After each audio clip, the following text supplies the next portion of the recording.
Welcome to the lecture 3.2, differentiation of algebraic forms and the basic differentiation formulas. Recall from lecture 1, we may introduce a new variable to represent an expression involving another variable.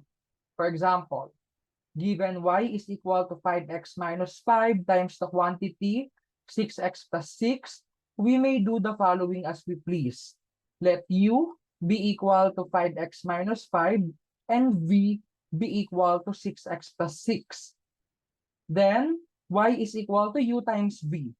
We may call the u times v as a form of a product. It is an algebraic form.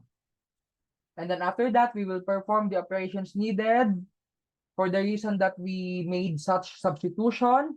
And then after that, we will finally substitute back the original values of the new variables.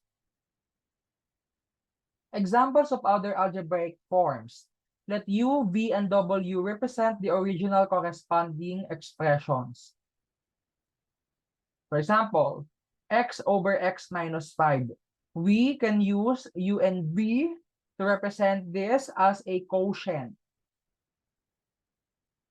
Sine x plus 5 cosine x.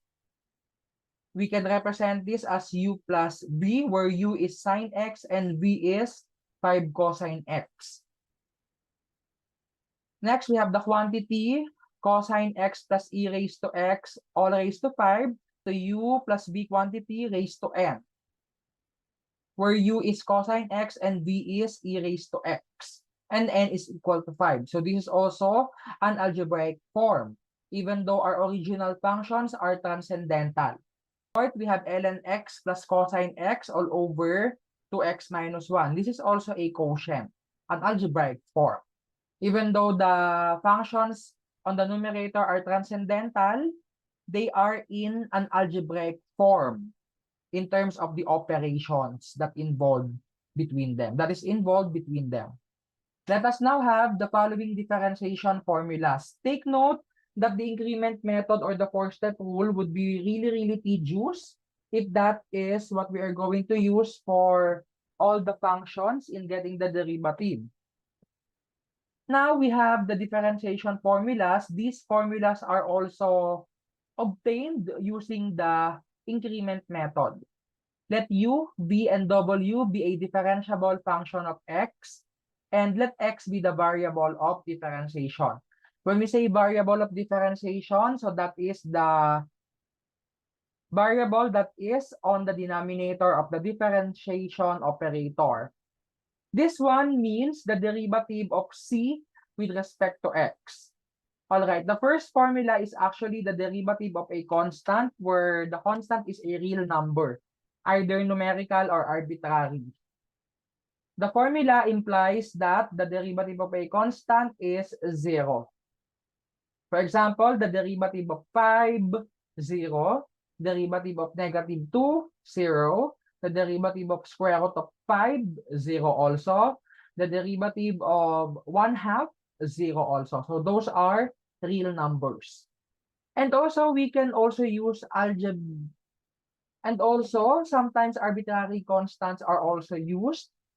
It is usually stated in the problem. For example, cosine pi nx, where n is arbitrary. Sometimes it is stated in the problem that n is a number. That is a constant. Next, the derivative of x with respect to x is equal to 1. It implies that the derivative of x with coefficient 1 with respect to x is equal to 1. When you differentiate a variable with respect to itself, that would be equal to 1. So this formula also holds for derivative of y with respect to y, derivative of z with respect to z. All of those are equal to 1. Third, we have here the derivative of c times v. This is equal to c times the derivative of v with respect to x. The formula implies that any constant scalar factor or coefficient c can be moved outside the differentiation operator. So this is similar to the limit theorem wherein we will move the constant outside the limit operator. So the derivative also does the same.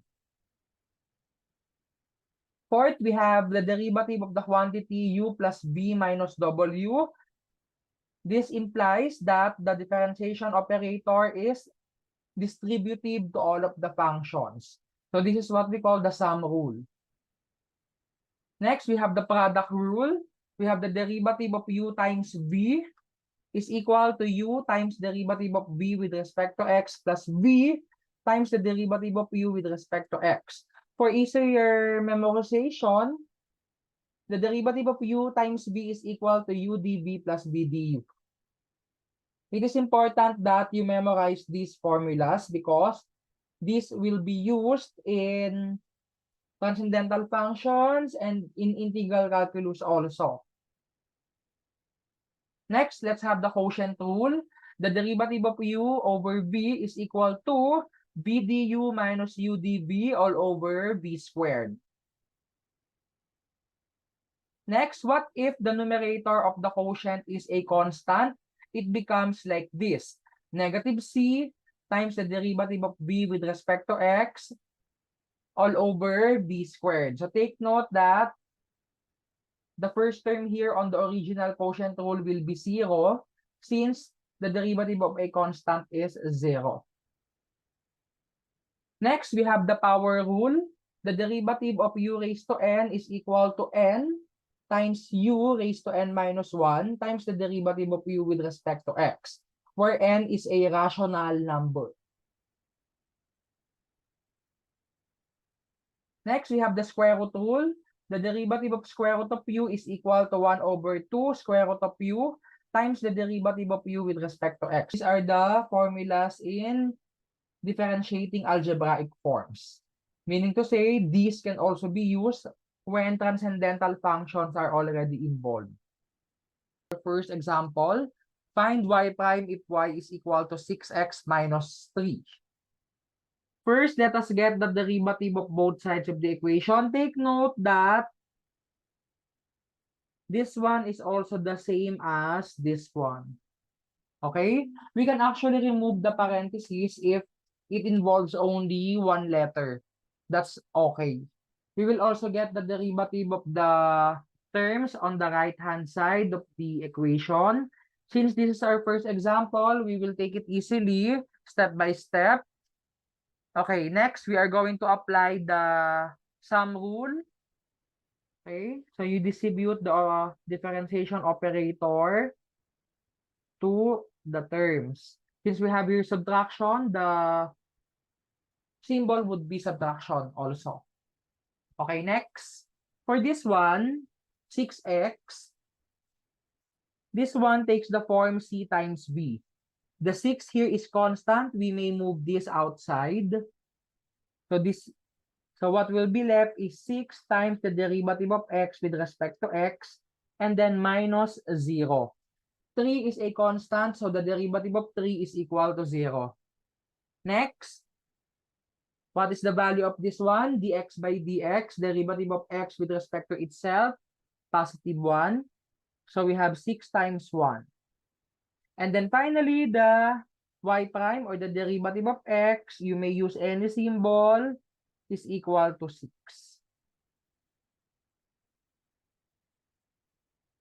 Okay? What do you notice on the derivative?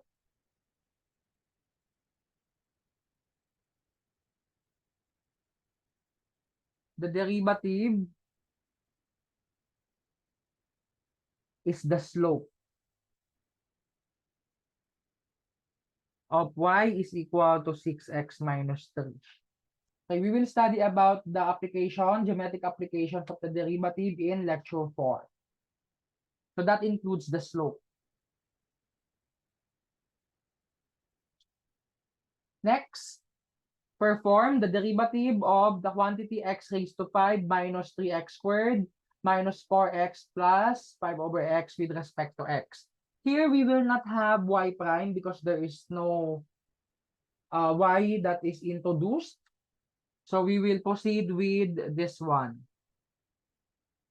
Okay, what we're going to do is to distribute the differentiation operator to all the terms.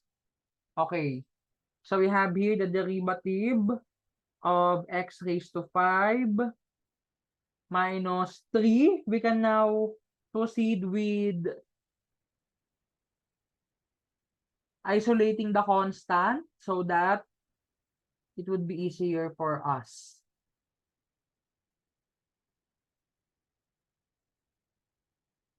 Okay. The first one is a power. So this one takes the form u raised to n. Okay, let us try to get the derivative of that here. Okay, applying the formula, this is the formula for the derivative. So we have 5, and then our u here is x. So that would be x raised to 4, and then multiplied by the derivative of x with respect to x. Okay, so this becomes 1. So the derivative is 5x raised to 4. Now, exercise, what is the derivative of x squared? 2x. What is the derivative of x raised to 99? This should be easy. The derivative is 99x raised to 98. How about the derivative of x raised to negative 5? What is the derivative? Bring down the power. Negative 5x raised to negative 6. Okay, that's it. So when u is equal to x, you should be able to solve that very fast because your u here is already x. So that's why it's very simple to differentiate. Okay, the derivative of this is 5x raised to 4. And then next, we have 3 times 2x. And then plus 4 times 1. And then here, for the last one, this one takes the form c over b. We have a variable on the denominator, so and constant on the numerator. So that's c over b. Okay, so we have here negative 5 over x squared. Okay, simplifying further, we have 5x raised to 4 minus 6x plus 4 minus 5x squared. So this is now the final answer. Take note that we will not write y prime here. Again, we are not going to write y prime there because the original given is just an operation and not an equation or function. Okay? The derivative is not only limited to y and x. So for the third example, let us have s and t. Find the derivative of s with respect to t of s is equal to 4t raised to negative 5 minus 10t raised to negative 10. So this one is c times b. This one is c times b as well, wherein b is a power. It is important that you can distinguish what form does the given assume. Okay. So let us take the derivative of both sides of the equation with respect to t. Okay, the variable of differentiation is now t.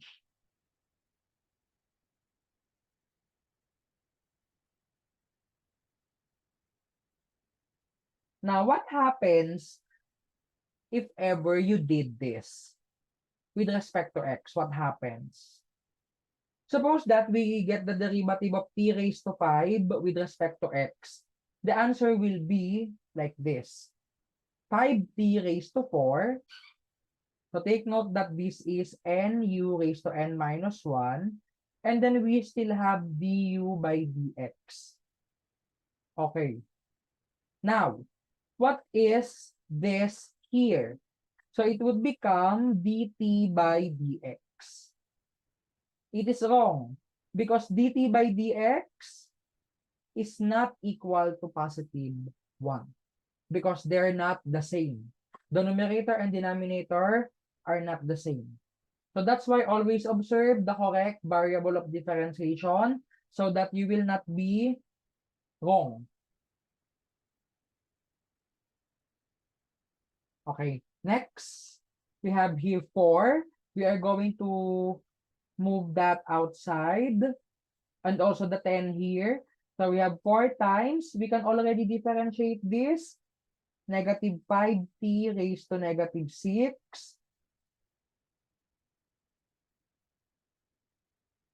And then minus 10. And then we have negative 10t raised to negative 11. Okay, let us just multiply the multipliable terms. We have negative 20t raised to negative 6. And then plus 100 t raised to negative 11. This answer may already be okay, but if we want to apply the law of exponent, it will also be sufficient or okay, better. So the final answer will be negative 20 over t raised to 6. The exponent will be positive already. Plus 100 over t raised to 11. This is now the final answer, derivative of s with respect to t. Never forget this, because if you did not write this, it means that this is equal to s, which is not. The derivative is not equal to the given function. No. So that's why never ever forget to write the derivative symbol here on the first equal sign.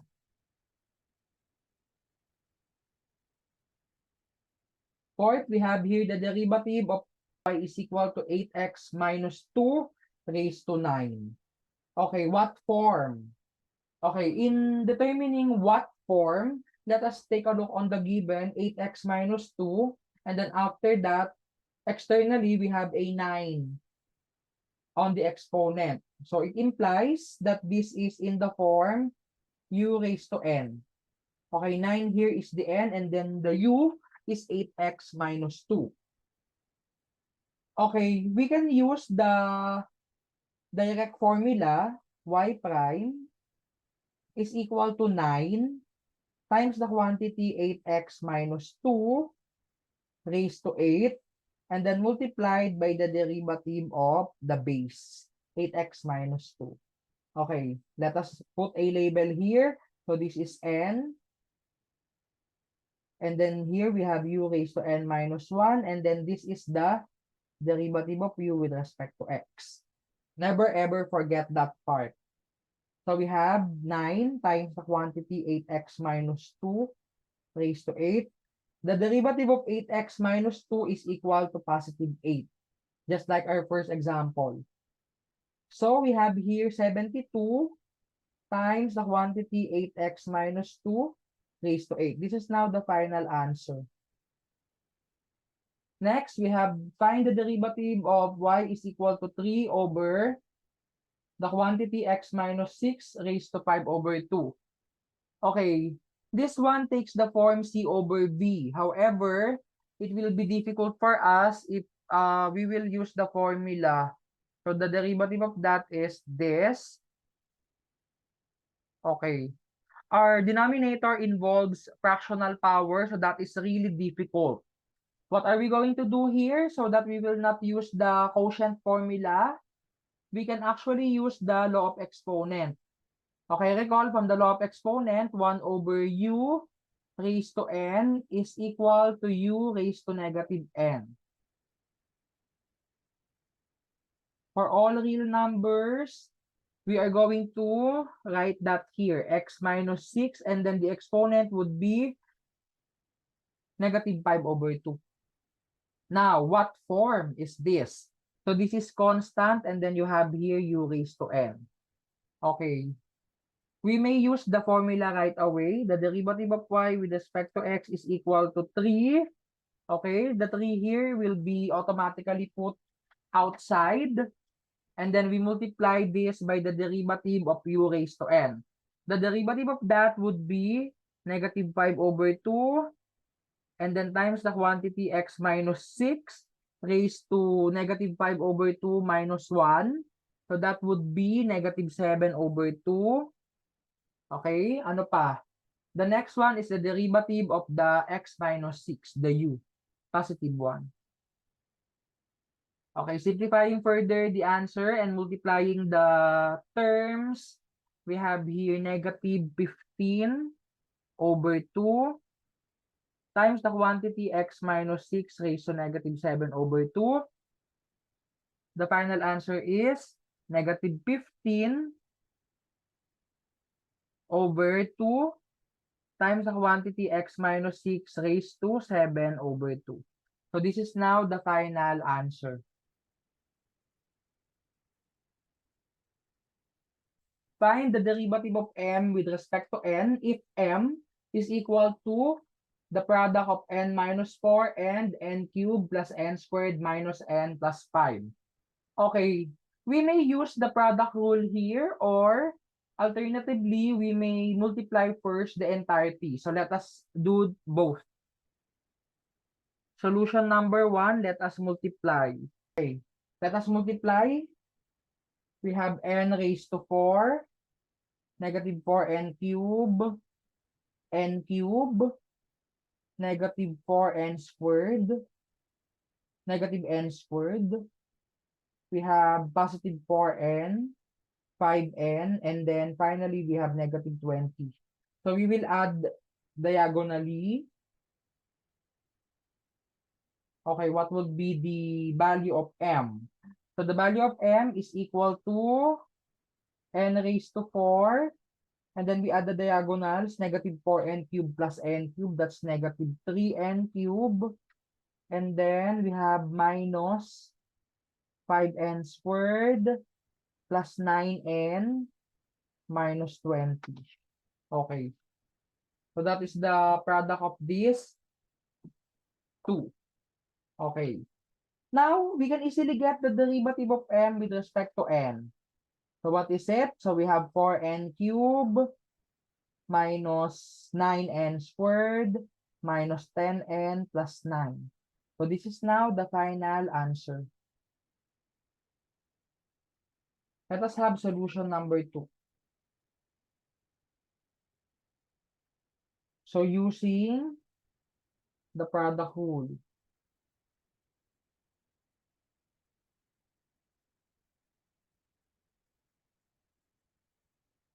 Be careful in writing U and V. So, dapat magkaiba yung itsura nila. Other students write U as this. It should not look like V, okay? Be careful.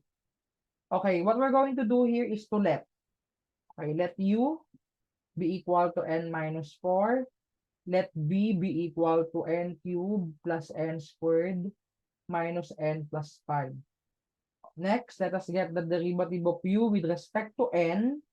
So this is equal to 1. And then the derivative of v with respect to n is equal to 3n squared plus 2n minus 1. Okay. We can now plug that into our formula. You just simply match this and this. So therefore, the derivative of m with respect to n, never ever forget this, is equal to u dv. Okay, u dv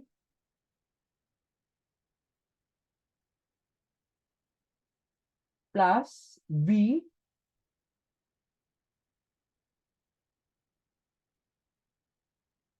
du. Okay, let us label that so that you can see. So u dv plus v du. Okay. Now we are going to perform multiplication on the first part. So we have 3n cubed plus 2n squared minus n minus 12n squared minus 8n plus 4. And then plus n cubed plus n squared minus n plus 5. So combine like terms. So let us put highlighter on them so that we can easily spot. For the n cubed, n squared, n. Okay, we can now add them. So we have here 4n cubed. Now it's easier to add them. So we have 4n cubed plus 9 minus 9n squared and then minus 10n, and then plus 9. So this is now the final answer, the derivative of m with respect to n. Take note that this is the same with the answer that we got earlier. So it's up to you if you would like to multiply them first before getting the derivative, or get the derivative right away using the formula. So it's up to you. Example 7. Find y prime if y is equal to the quantity x plus 3 squared all over the quantity x minus 5 raised to 5. This one takes the form u over v, where our u is the x plus 3 raised to 2, and then the v is the quantity x minus 5 raised to 5. So let us use some representations here. Let u be equal to the quantity x plus 3 squared. The derivative of u with respect to x is equal to 2 times the quantity x plus 3 times 1. Okay, we can now choose not to write the times 1. And then for the v, we have x minus 5 quantity raised to 5. And then the derivative of v with respect to x using the power rule, we have 5 times the quantity x minus 5 raised to 4. Now, applying the quotient rule for the derivative, we have v du. For the numerator, v du 2 times x plus 3, and then minus u, and then dv.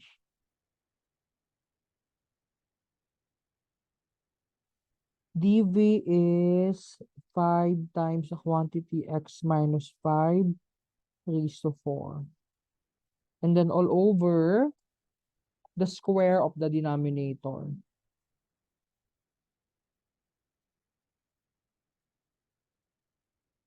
We have x minus 5 raised to 10. Applying factoring, let's highlight the terms that can be factored out. We have x minus 5 raised to 4, okay? Because this one also has x minus 5, and then for the x plus 3, this is the greatest common factor. Okay, let us bring those out. X plus 3 only, because that's the greatest common factor on the binomial, on the two terms. And then next, we have the x minus 5 raised to 4. And then multiplied to, yung mga naiwan, we have 2 times the quantity x minus 5. And then we have minus 5 times the quantity x plus 3. All over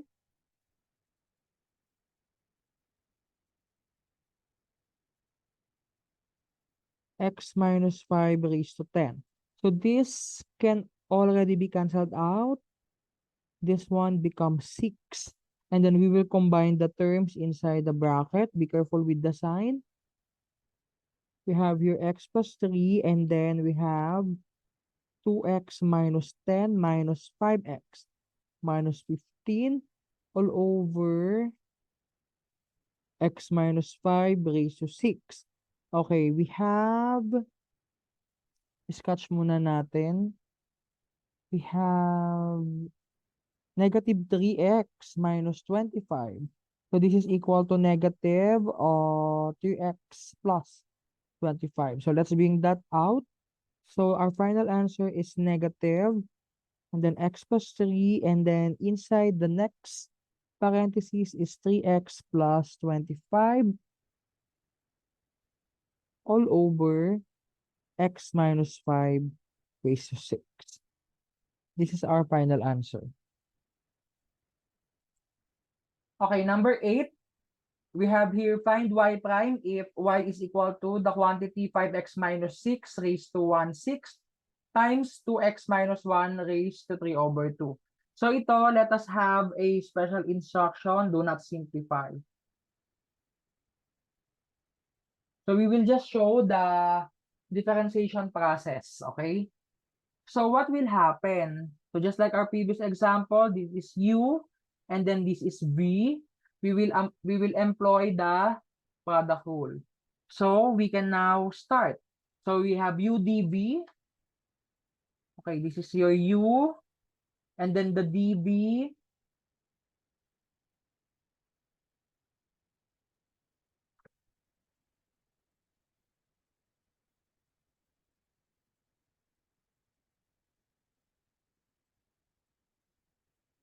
Okay, UDV plus V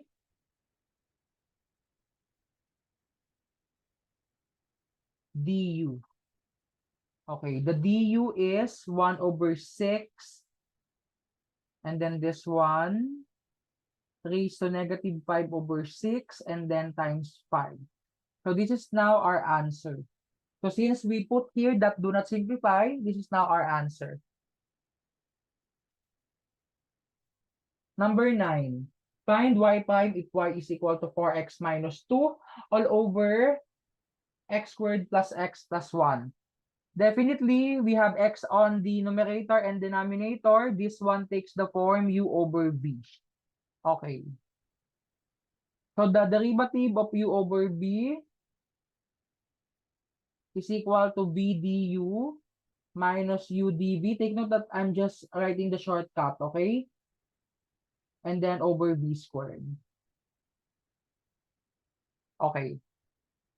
Here we can let u and let v again. Since our given is simple, we can now use the formula. So v, so we have v du, and then times the derivative of 4x minus 2. So we have v du minus u. Take note of the grouping symbols that I'm using. You really have to be careful with that. Right, this is the substitution for the v du minus u dv. This is the v du, u, and dv. Be careful with the grouping symbol. So I would like to emphasize that. Be careful with the grouping symbol because most students, yes, they can memorize, they can get the derivative. However, they commit error when it comes to the grouping symbols. Okay. Here, we will have the quantity x squared plus x plus 1. And then the derivative of u is 4. And then minus the quantity 4x minus 2. The derivative of v is equal to 2x plus 1. And then on the denominator, nothing has changed. So we have x squared plus x plus 1. We will simplify this. For this one, be careful. Okay, we have 4x squared plus 4x plus 4. And then minus, let us enclose that inside a bracket so that we can work on the inside. FOIL method, we have 8x squared plus 4x minus 4x. That's 0. Next, we have minus 2. Okay.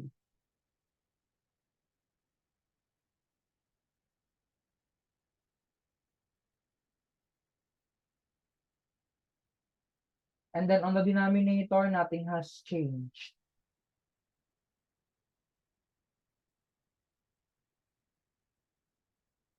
Okay. So we will continue that here.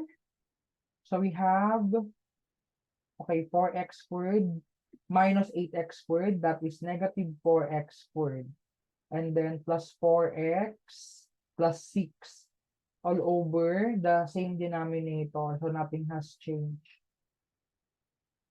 Okay, let us try to factor out and also let us take out the negative. So let us put the negative here on the center. And also let us factor out 2. So since we factor out negative, so here we will have 2 times the quantity 2x squared plus 2x and then minus 3. Okay? And then on the denominator, we still have the same. This is now the final answer. Next, we have here, find the derivative of p with respect to q if p is equal to the cube root of q squared plus 4q plus 6. We don't have any formula for the cube root. So what are we going to do here? Transform this into fractional exponent. Okay, here it is convenient that we use the chain rule. So let u be equal to q squared plus 4q plus 6.